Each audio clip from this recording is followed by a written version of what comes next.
Hello दोस्तों, welcome to my YouTube channel. आज हम करेंगे दो चर वाले रैखिक समीकरण युग्म। सबसे पहले हम देख लेते हैं कि चर क्या होते हैं और अचर क्या होते हैं, क्योंकि इस चीज़ का मतलब का सबसे पहले हमें बेरा होना चाहिए कि क्या है क्या नहीं। चर क्या होते हैं और अचर क्या होते हैं। जैसे हम चर के बारे में बात करते हैं, चर और अचर, यहाँ पर हमारे पास दो तरह की चीज़ें होती हैं।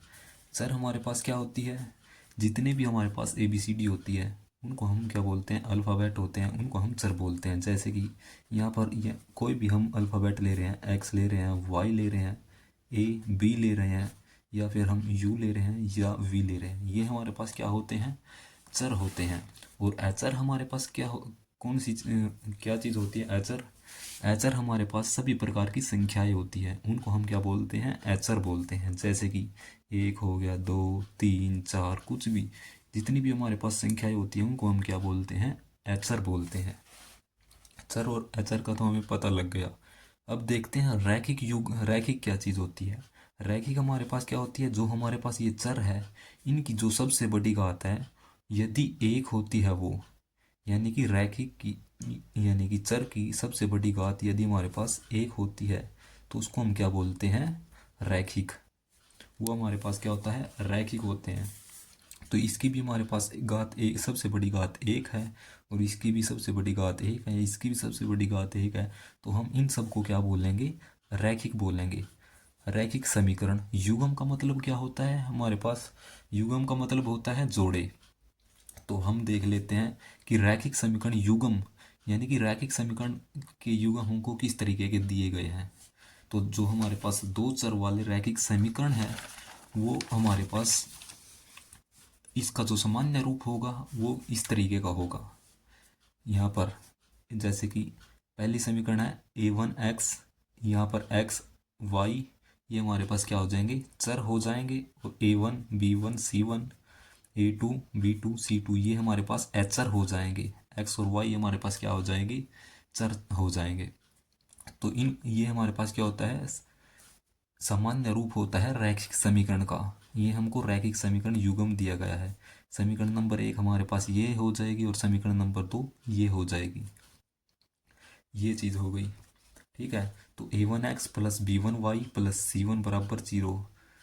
इसी तरीके से हमारे पास दूसरी समीकरण दी गई है, A2x plus B2y plus C2 बराबर 0। ये हमारे पास दो समीकरण हो जाएगी, यानी कि दो समीकरण को, दो चीज़ को हम क्या बोलते हैं, जोड़ा बोलते हैं, युग्म बोलते हैं उसको, ठीक है। और इसकी सबसे बड़ी घात हमको x की, y की, यानी कि चर की सबसे बड़ी घात एक दी गई है।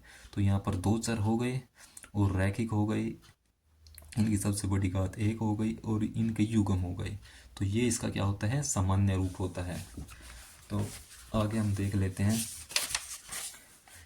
और हमें सारणी 3.1 देखनी ज़रूरी है, क्योंकि इसमें सबसे इम्पोर्टेंट चीज़ हमको दी गई है। तो जो हमने अभी सामान्य रूप देखा था समीकरणों का, ये था सामान्य रूप। इसी के बेस पर हमें ये सारणी 3.1 दी गई है। यदि हमारे पास क्या है, A1/A2 बराबर नहीं है किसके, B1/B2 के, तो रेखाएं क्या करेगी, प्रतिच्छेद करेगी। प्रतिच्छेद करती हुई रेखाएं किस तरीके की होती है, ये देखो। ये हमारे पास एक रेखा यहाँ हो गई और दूसरी रेखा हमारे पास ये हो गई। ये रेखा एक दूसरे को प्रतिच्छेद कर रही है, यानी कि काट रही है। यहाँ पर एक पॉइंट पर काट रही है, इसीलिए इसीलिए इस यहाँ पर क्या हो जाएगा, केवल एक हल होगा। इसको हम, जहाँ पर एक हल होता है उसको हम क्या बोलते हैं, अद्वितीय, ठीक है। दूसरी बात क्या है, A1/A2 बराबर है B1/B2 के, और ये बराबर है C1/C2 के। तो ये हमारे पास क्या हो जाएगी, रेखाएं, संपाती रेखाएं हो जाएगी। संपाती रेखाएं कौन सी होती है, ये होती है हमारे पास संपाती रेखा। ये हमारे पास क्या है, एक रेखा दी गई है और जो दूसरी रेखा है वो BC के ऊपर है। जब दो रेखाएं एक दूसरे के ऊपर हो तो इसको हम क्या बोलते हैं, संपाती रेखाएं बोलते हैं, ठीक है। और इस पर पॉइंट यहाँ पर भी हो सकता है, यहाँ पर भी, यानी कि इस पर, इन दो रेखाओं पर बहुत सारे पॉइंट है, इसलिए इसलिए इसके क्या होंगे, अनेक हल होंगे, ठीक है। जब रेखाएं संपाती होगी तो इसके अनेक हल होंगे।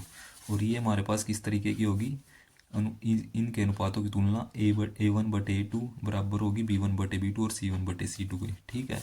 और तीसरी बात हमें क्या दी गई है, यदि A1/A2 बराबर है B1/B2 के और बराबर नहीं है C1/C2 के, ठीक है, तब रेखाएं क्या होगी, समांतर रेखाएं होगी। समांतर रेखाएं का मतलब देख लेते हैं हम क्या होगा, ये होगा समांतर रेखाएं, यानी कि एक रेखा ये है और एक रेखा ये है, यानी कि आगे बढ़ती हुई ये रेखाएं आपस में कहीं पर भी नहीं मिलेगी। यदि एक दूसरे को कहीं पर भी नहीं मिल रही है, यानी कि कहीं पर भी नहीं काट रही है, तो इसका मतलब क्या है, इसका मतलब ये है कि इसका कोई भी हल नहीं है। और समांतर रेखाएं वे रेखाएं होती है जहाँ पर ये आपस में क्या होती है, यहाँ पर जो इनका जो दूरी होती है, चाहे यहाँ से देख लो या फिर यहाँ से, इनकी दूरी बराबर ही रहेगी। यदि इसकी दूरी यहाँ पर इन दोनों के बीच की दूरी 2 सेंटीमीटर है या 10 सेंटीमीटर है, तो यहाँ पर भी दूरी उतनी रहेगी, 2 सेंटीमीटर या 10 सेंटीमीटर। ठीक है, यहाँ पर भी दूरी क्या रहेगी, सेम रहेगी। तो इस तरह यहाँ से भी आप देख सकते हैं, मैंने यहाँ पर थोड़ा अच्छी तरीके से लिखा है इन चीज़ों को। यदि A1/A2 बराबर नहीं है B1/B2 के, तब हमारे पास रेखाएं प्रतिच्छेद करेगी, यानी कि एक दूसरे को काटेगी। यदि एक पॉइंट पर काट रही है तो ये रेखाएं प्रतिच्छेदी रेखाएं होगी और अद्वितीय हल होगा, यानी कि एक हल होगा और रेखाएं संगत होगी। ठीक है, संगत रेखाएं, संगत क्या होता है और असंगत क्या होता है। संगत रेखाएं, संगत क्या चीज़ होता है, जिस जो हमको ये रैखिक, ये हमें क्या दिया गया है, रैखिक समीकरण युग्म दिया गया है। यदि इस युग्म का हमें हल मिल जाता है, ठीक है, यदि इसका हमें हल मिल जाता है तो उसे हम क्या बोलते हैं, संगत कहते हैं। और असंगत क्या क्या क्या होता है, जिस रैखिक समीकरण युग्म का, यानी कि इस रैखिक समीकरण युग्म का यदि हमें कोई भी हल नहीं मिलता है तो उसको हम क्या बोलेंगे, असंगत बोलेंगे। यही चीज़ है संगत और असंगत। ठीक है, तो आगे हम देख लेते हैं जो हमें प्रश्नावली 3.1 दी गई है। इसमें क्या दिया गया है, प्रश्नावली 3.1 में, तो इसमें दिया गया है कि निम्न समस्याओं में रैखिक समीकरणों के युग्म बनाइए और उनके ग्राफीय विधि से हल हमें ज्ञात कीजिए, यानी कि हल ज्ञात कीजिए। पहला पार्ट हमें क्या दिया गया है कि कक्षा 10 के 10 विद्यार्थियों ने एक गणित की पहली प्रतियोगिता में भाग लिया। यदि लड़कियों की संख्या लड़कों की संख्या से 4 अधिक है तो प्रतियोगिता में भाग लिए लड़कों और लड़कियों की संख्या ज्ञात कीजिए। ठीक है, तो देख लेते हैं हम। सबसे पहले कक्षा 10 के 10 विद्यार्थियों ने एक गणित की पहली प्रतियोगिता में भाग लिया। यहाँ पर लिख लेते हैं। सबसे पहले हमें क्या लिखना पड़ेगा कि हम मानेंगे, माना लड़कियों की संख्या, माना लड़कियों की संख्या, लड़कियों की संख्या को हम x मान लेते हैं और लड़कों की संख्या इसको हम y मान लेते हैं। ठीक है, तो हमें क्या दिया गया है, कक्षा 10 में लड़के और लड़कियां हैं। ठीक है, तो प्रश्न अनुसार हमें क्या दिया गया है, लिखेंगे हम प्रश्न अनुसार कक्षा 10 में कुल 10 विद्यार्थी हैं। ठीक है, पहली कंडीशन हमें क्या दी गई है, लड़के और लड़कियां, यानी कि 10 विद्यार्थियों ने गणित की पहली प्रतियोगिता में भाग लिया। तो लड़के प्लस लड़कियां कुल कितने होंगे, 10, यानी कि लड़कियां हमने x माननी है और लड़कों को हमने y मानना है। तो y प्लस x या x प्लस y, बात एक ही है, वो हमारे पास कितने हो जाएंगे, 10।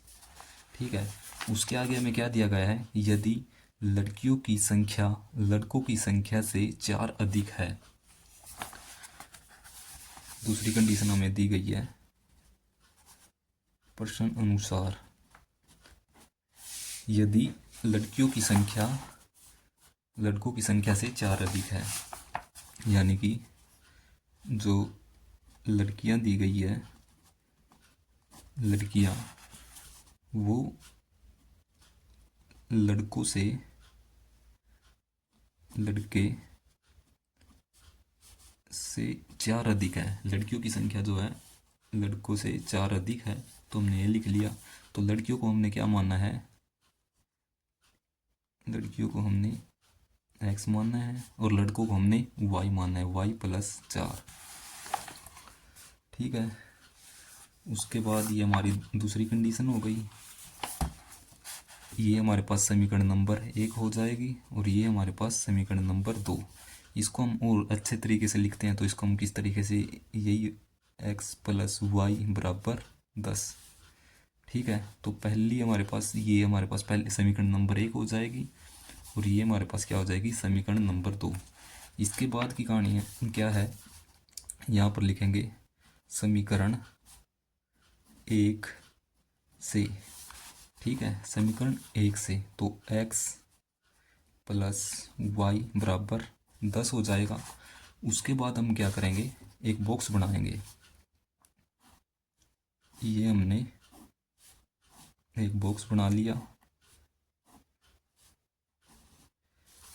यहाँ पर हम x लिखेंगे और यहाँ पर y लिखेंगे। यदि समीकरण 1 में हम x की वैल्यू हम 0 रख देते हैं, यहाँ पर x की वैल्यू यदि हम 0 रख देंगे, x के स्थान पर 0, तो ये y बच जाएगा, y बराबर कितना हो जाएगा, 10। यदि हम y के स्थान पर यदि हम 0 रखते हैं, यानी कि x+y के स्थान पर हमने 0 रखा बराबर 10, तो यहाँ पर कितना बन जाएगा, x बराबर 10। ठीक है। यदि x की वैल्यू हम 0 रख देते हैं तो y की वैल्यू हमारे पास 10 बन जाएगी। इतना करने के बाद हम लिखेंगे समीकरण 2 से। समीकरण 2 हमें क्या दी गई है, x=y+4। इसी तरीके से हम यहाँ पर भी एक बॉक्स बनाएंगे।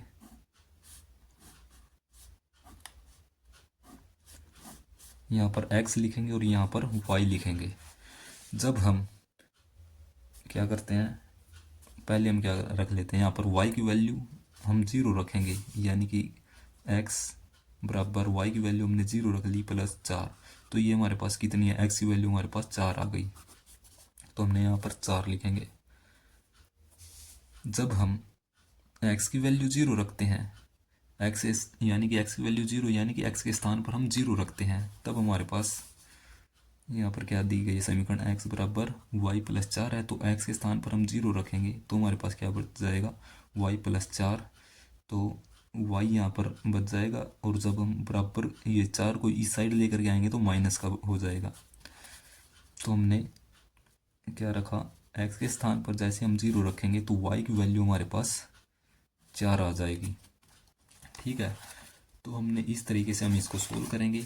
और इसने हमें क्या दिया गया था कि जो ये हमारे पास समस्या दी गई है, इसको ग्राफीय विधि से हल कीजिए।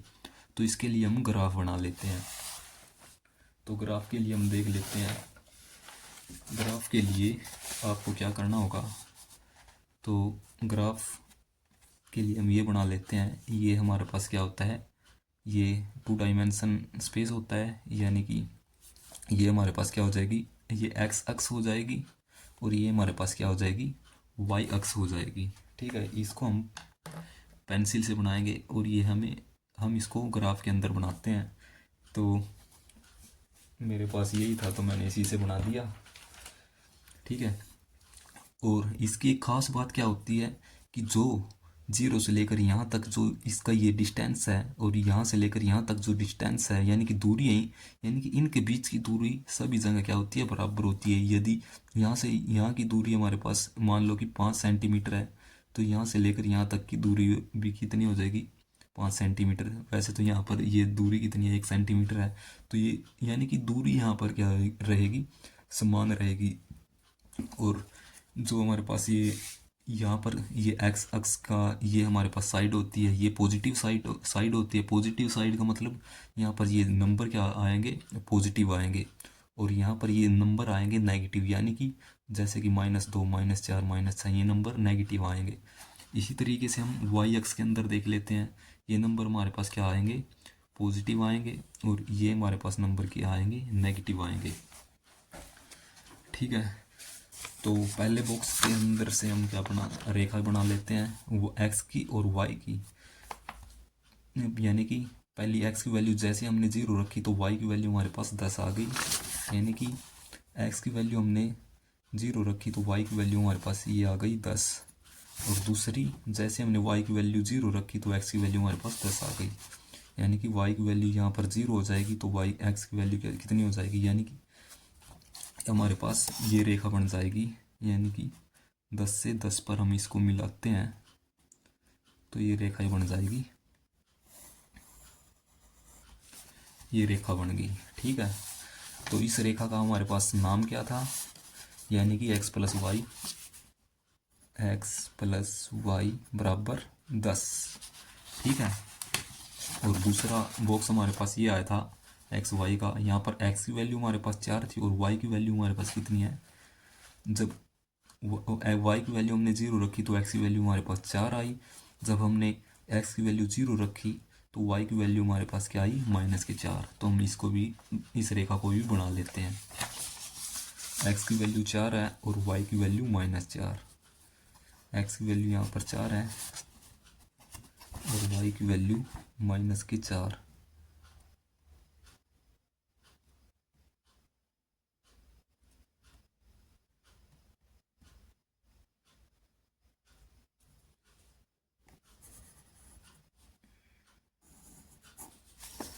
ठीक है, मैंने पीछे क्या बताया था, ये देखो पहले तो एक रेखा हमारे पास ये बन गई और एक रेखा हमारे पास ये बन गई। इस रेखा का हमारे पास नाम क्या था, x बराबर y प्लस 4। ठीक है, ये एक रेखा हमारे पास ये और एक रेखा ये है। तो ये रेखा ये क्या कर रही है, प्रतिच्छेद कर रही है, यानी कि एक दूसरे को काट रही है। तो ये देखो यहाँ पर से कहाँ पर काट रही है, जब हम इसको यहाँ से देखते हैं तो ये यहाँ पर क्या आ जाएगा, यहाँ से हमारे पास कितना बनता है, यहाँ से हमारे पास 7 बनता है। यहाँ पर एक पॉइंट है, इनके बीच में पॉइंट 7 बनेगा। और जब ये यहाँ से देखते हैं तो ये पॉइंट यहाँ पर 3 है।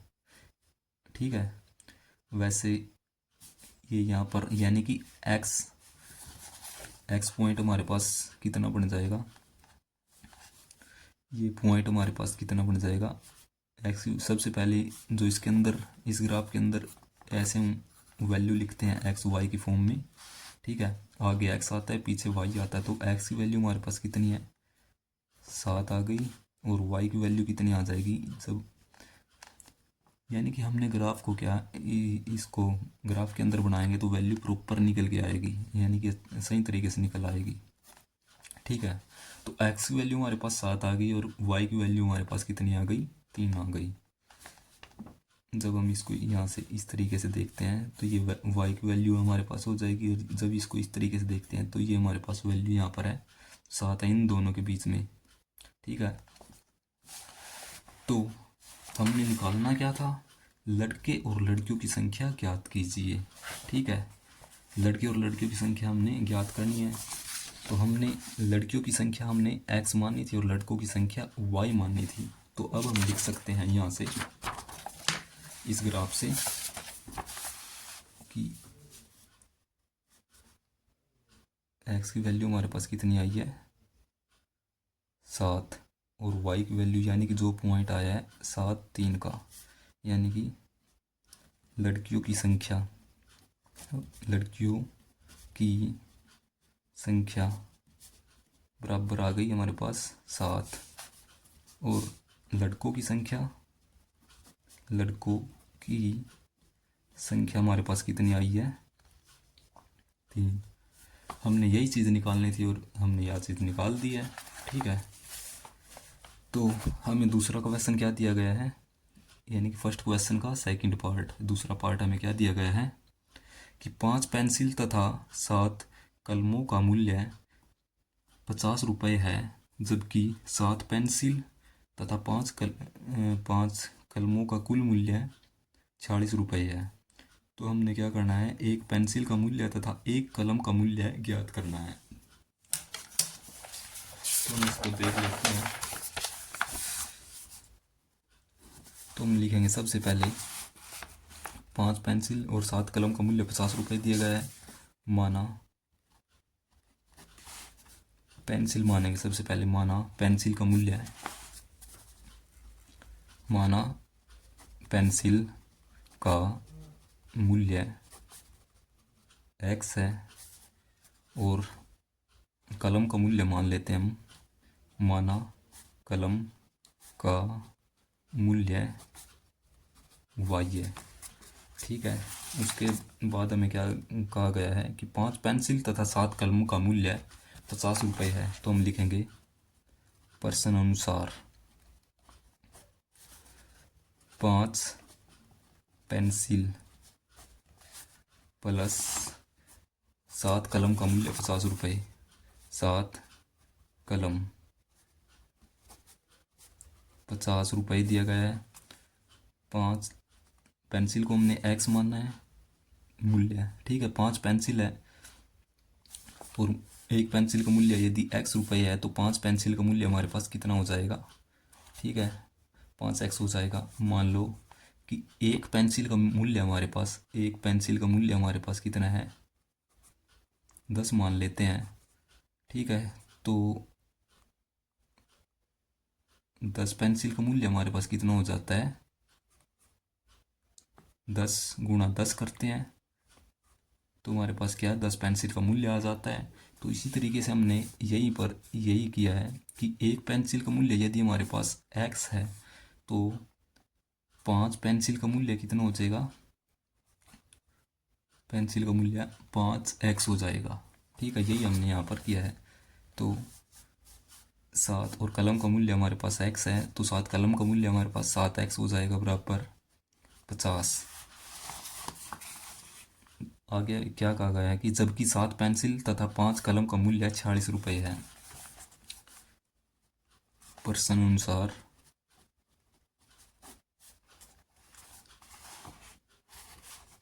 7 पेंसिल प्लस 5 कलम का मूल्य हमें कितना दिया गया है, 46 रुपये। तो 7, यदि एक पेंसिल का मूल्य x रुपये है तो 7 पेंसिल का मूल्य हमारे पास 7x हो जाएगा, प्लस एक पेंसिल का मूल्य y रुपये है तो 5 कलम का मूल्य हमारे पास कितना हो जाएगा, 5y बराबर 46। ये समीकरण नंबर 1 हो जाएगी और ये समीकरण नंबर 2 हो जाएगी। ठीक है, तो अब हम लिखेंगे समीकरण 1 से। तो यहाँ पर हम समीकरण नंबर 1 लिख लेते हैं, जो कि 5x प्लस 7y बराबर 50 दिया गया है। तो अब हम क्या करेंगे, यहाँ पर इसी तरीके से हम एक बॉक्स बनाएंगे और उस बॉक्स के अंदर हम क्या करेंगे, वैल्यू लिखेंगे x की और y की। तो हम सबसे पहले y की वैल्यू हम क्या मान लेते हैं, 0। हम कुछ भी मान सकते हैं वैसे तो हम अपनी तरफ से मान रहे हैं y की वैल्यू, जैसे हम यहाँ पर 0 रखते हैं, यानी कि 5x प्लस 7y की वैल्यू हमने 0 माननी है बराबर 50। जब हम 0 की गुणा 7 के साथ करेंगे तो ये हमारे पास कितना बन जाएगा, 0 बन जाएगा। तो ये हमारे पास 5x बराबर 50। तो x की वैल्यू हमारे पास कितनी आ जाएगी, 50, और इस 5 को इधर लेकर आएंगे तो ये इसके बटे में चला जाएगा। जब हम इसको काटेंगे तो x की वैल्यू हमारे पास कितनी आ जाएगी, 10 आ गई। ठीक है, अब हम क्या करेंगे, यहाँ पर x की वैल्यू भी हमने कुछ ना कुछ माननी पड़ेगी। तो हम ऐसी क्या वैल्यू माने, यानी कि जो भी वैल्यू आए पॉइंटों में नहीं आनी चाहिए। यानी एक यानी कि एक पूर्णांक आनी चाहिए। पूर्णांक मतलब कि नेगेटिव वैल्यू आनी चाहिए या पॉजिटिव वैल्यू आनी चाहिए, लेकिन वैल्यू पॉइंट में नहीं आनी चाहिए। तो हम यहाँ पर क्या वैल्यू मानेंगे, तो इसके लिए हम मानेंगे यदि हम x की वैल्यू क्या रखें,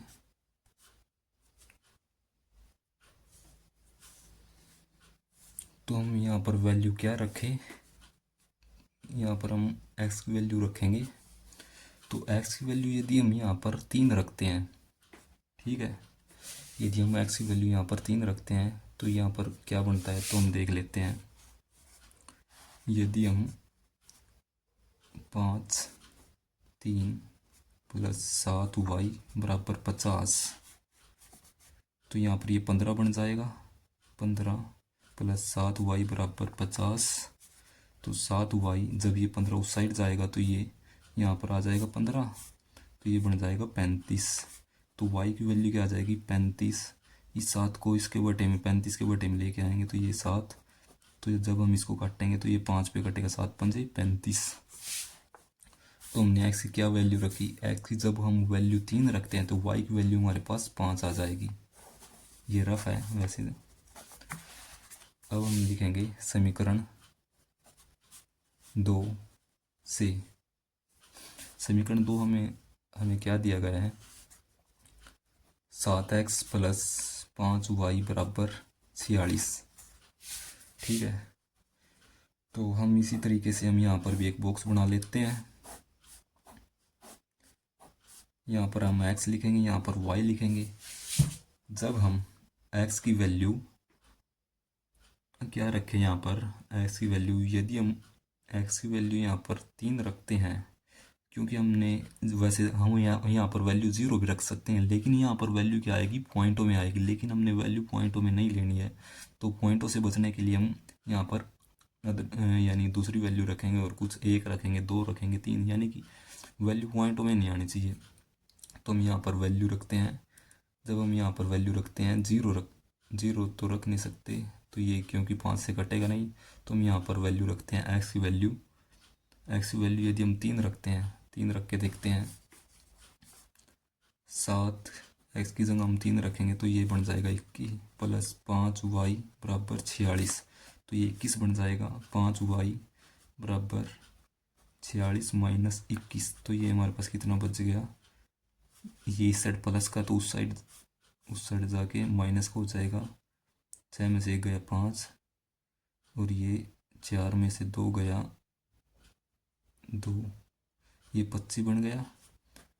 और जब हम इस 5y है तो ये 5 को हम इसके बटे में लेकर के आएंगे तो ये कट जाएगा 5 पर, ठीक है। तो जैसे हमने x की वैल्यू 3 रखी तो y की वैल्यू हमारे पास कितनी आ गई, 5 आ गई।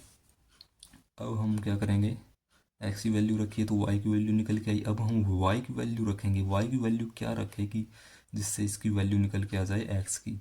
तो हमने कुछ ना कुछ ऐसी वैल्यू सोचेंगे। जब हम y की वैल्यू यहाँ पर क्या रखें, जब हम 0 रखते हैं तो ये 7 से नहीं कटेगा, 1 रखते हैं तब भी नहीं कटेगा।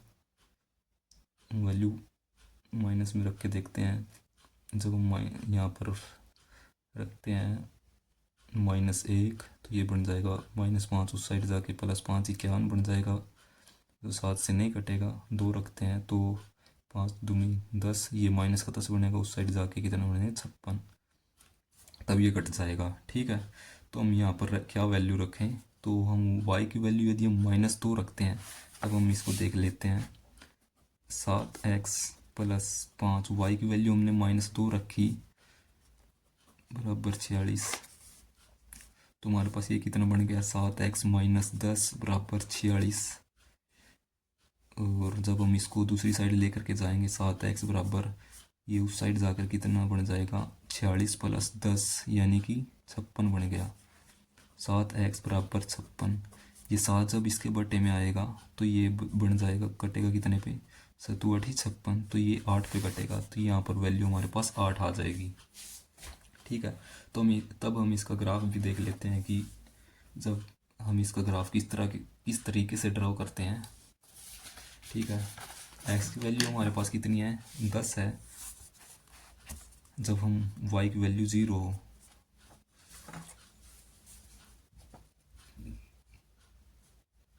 एक्स की वैल्यू हमारे पास कितनी आ जाएगी, एक्स की वैल्यू 10 है और वाई की वैल्यू हमारे पास। तो दोस्तों हमारे पास समीकरण 1 से हमारे पास ये वैल्यू आ गई थी और समीकरण 2 से ही हमारे पास ये वैल्यू आ गई थी। जैसे हमने इसका ग्राफ ड्रा किया तो हमारे ग्राफ बनाते हैं तो हमारे पास एक बात और हम यहाँ पर देख लेते हैं, यहाँ पर भी वैल्यू 3 5 है और यहाँ पर भी वैल्यू एक्स वाई की वैल्यू 3 5 दी गई है। यानी कि ये कॉमन वैल्यू किस चीज़ को बता रही है, ये कॉमन वैल्यू उन दो रेखाओं, जहाँ पर दो रेखाएं आपस में कट कर रही है यानी कि आपस में प्रतिच्छेद कर रही है, ये उस चीज़ को बता रही है। यानी कि जहाँ पर प्रतिच्छेद करेगी थी वहाँ पर हमारे पास ये वैल्यू कॉमन आ जाएगी। तो ये उस चीज़ को, तो हम क्या करेंगे, हमने ये ग्राफ बनाया है तो हमारे पास ये हमारे पास कॉमन पॉइंट आ चुका है 3 5 और ये हमारे पास वाई की वैल्यू हमारे पास 0 थी तो एक्स की वैल्यू हमारे पास 10 आई थी। तो ये हमारे पास क्या है, कॉमन पॉइंट था। यानी कि दो रेखाएं आपस में यहाँ पर प्रतिच्छेद करती हुई आ चुकी है। ये हमारे पास एक्स है और ये हमारे पास क्या हो जाएगा, वाई हो जाएगा। तो इस तरीके से हमारे पास क्या आ गया, पेंसिल का मूल्य है, क्योंकि हमने एक्स किसको माना था, पेंसिल के मूल्य को। तो हमारे पास एक्स क्या आ जाएगा, पेंसिल का मूल्य। और वाई हमने किसको माना था, कलम के मूल्य को। तो वाई हमारे पास आ चुका है 5। ठीक है, अब हम क्वेश्चन नंबर 2 देख लेते हैं। हमें क्या दिया गया है, अनुपात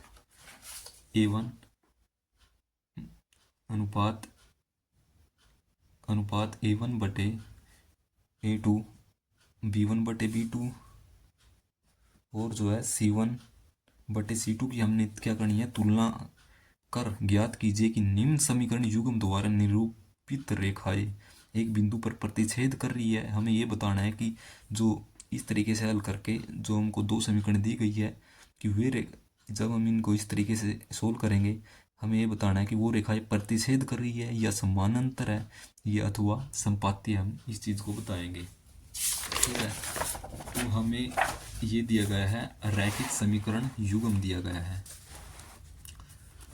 ये दिख रहा है आपको, ये रहा। तो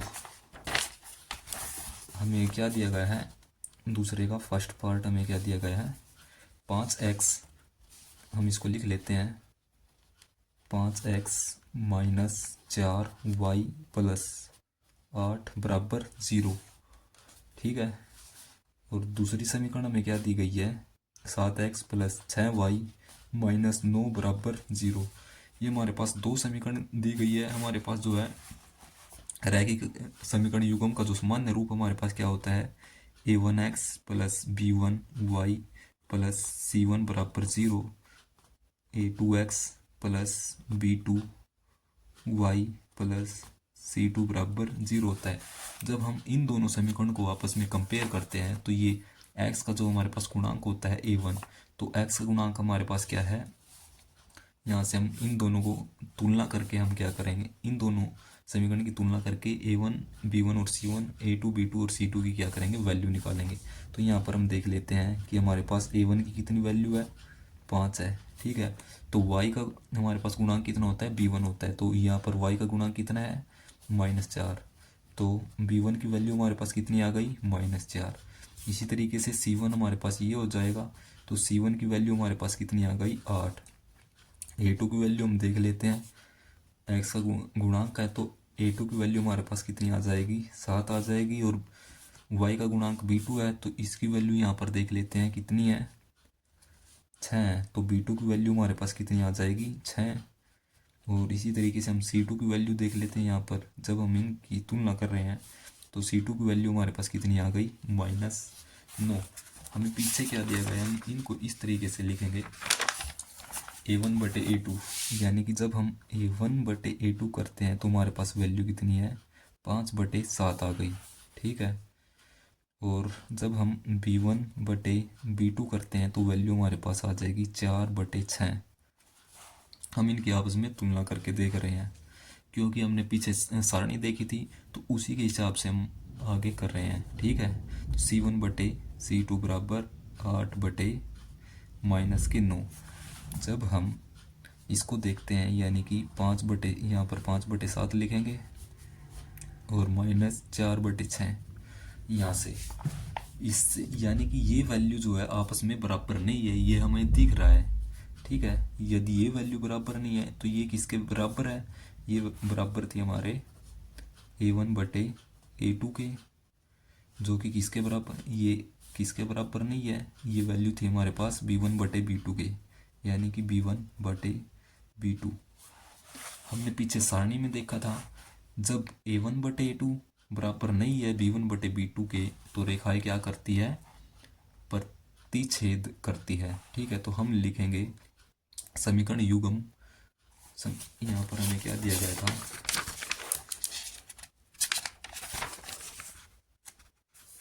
हाँ, ये समीकरण के अंदर हमें जब ये आपस में बराबर नहीं होती तो रेखाएं क्या करती है? प्रतिच्छेद करती है। तो हम लिखेंगे अतः रेखाएं प्रतिच्छेद करती है। ठीक है, हमने इतना ही करना था। अब हमें दूसरा पार्ट क्या दिया गया है? 9x + 3y + 12 बराबर 0। समीकरण नंबर 1 ये हो जाएगी और समीकरण नंबर 2 हमारे पास ये हो जाएगी। ठीक है, हम लिख लेते हैं इनको दूसरे पार्ट में। हमें समीकरण नंबर 1 9x + 3y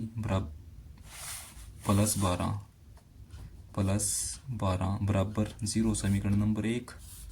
और समीकरण नंबर 2 में हमें क्या दिया गया है? 18x + 6y + 24 बराबर 0। यहाँ से हम इनकी क्या करते हैं? तुलना करते हैं। ये हमारे पास क्या हो गया था? ये रैखिक समीकरण युग्म का क्या हो गया? सामान्य रूप। तो जब हम यहाँ से A1 की वैल्यू निकालते हैं तो ये हमारे पास A1 की वैल्यू, ये B1 की वैल्यू और ये C1 की वैल्यू हम यहाँ पर लिख लेते हैं। A1 हमारे पास 9 हो जाएगा, B1 हमारे पास 3 हो जाएगा और C1 की वैल्यू हमारे पास 12 हो जाएगी। इसी तरीके से समीकरण नंबर 2 के अंदर ये हमारे पास B2 की वैल्यू होती है, ये हमारे पास A2 की वैल्यू, ये B2 की वैल्यू और ये C2 की वैल्यू होती है। तो A2 की वैल्यू हमारे पास 18 हो जाएगी, B2 की वैल्यू हमारे पास 6 हो जाएगी और C2 की वैल्यू हमारे पास कितनी हो जाएगी? 24। जब हम इनको आपस में तुलना करते हैं तब हमारे पास क्या आ जाएगा? A1/A2 बराबर किसकी हो जाएगी? 9/18। ठीक है, इसी तरीके से हम B1/B2 करते हैं, 3/6 आ जाएगा। और इसी तरीके से हम C1/C2 करते हैं तो 12/24। जब हम इनको आगे क्या है, जब हम इनको काट कर देखते हैं, ये 9 एकम 9 हो जाएगा, 9 दूनी 18। इसी तरीके से हम इसको काटते हैं, 3 एकम 3, 3 दूनी 6। इसी तरीके से हम इसको काटते हैं, 12 एकम 12, 12 दूनी 24। तो इससे हम क्या देख रहे हैं कि ये वैल्यू A1/A2 यानी कि 1/2, B1/B2 यानी कि 1/2, इसी तरीके C1/C2 1/2 आ रही है। यानी कि A1/A2 किसके बराबर आ जाएगी? B1/B2 के और C1/C2 के। ठीक है, तो जब हमारे पास ऐसा होता है तो रेखाएं आपस में क्या करती है? रेखाएं क्या करती है? संपाती होती है। ये हमें समीकरण नंबर 3.1 में हमें दी गई थी। यदि आपस में बराबर होती है तो रेखाएं क्या होती है? संपाती होती है।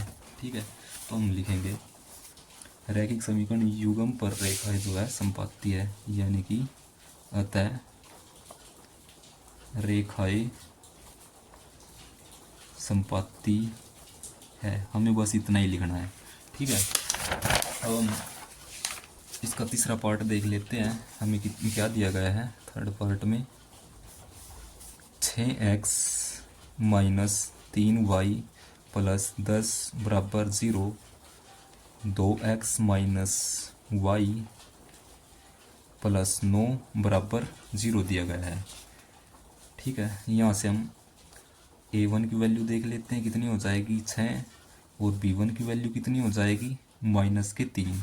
और C1 की वैल्यू कितनी हो जाएगी? 10 हो जाएगी। ठीक है, इसी तरीके से हमारे पास A2 की वैल्यू हमारे पास कितनी हो जाएगी? 2।